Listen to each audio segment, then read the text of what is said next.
ஹனுமான் பற்றிய சில சுவாரஸ்யமான தகவலை இந்த தொகுப்பில் காணலாம். குழந்தையாக இருந்தபோது அனுமன் தவறுதலாக சூரியனை விழுங்க முயன்றான்.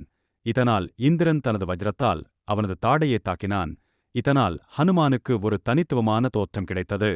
ஹனுமான் வாயுபுத்திரன் என்றும் அழைக்கப்படுகிறார், அதாவது வாயு தேவரின் மகன்.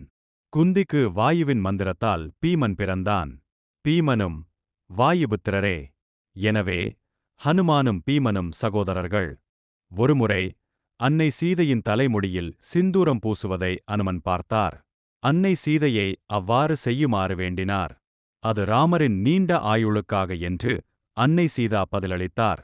முடியில் ஒரு சிட்டிகை சிந்தூர் இருந்தால் ராமரின் ஆயுளை அதிகரிக்க முடியுமா? ஏன் முழு உடலுக்கும் பொருந்தக்கூடாது என்று அனுமன் நினைத்தார்.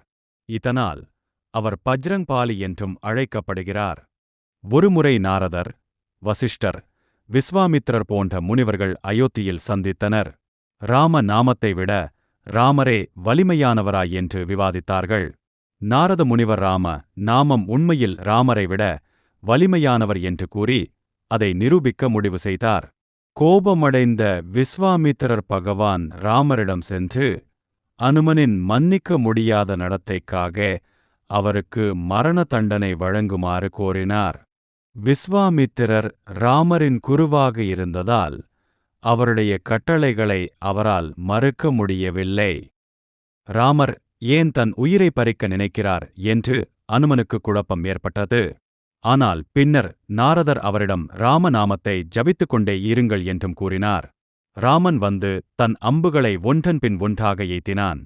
ஆனால் அனுமனுக்கு ஒரு கீறல் கூட படவில்லை.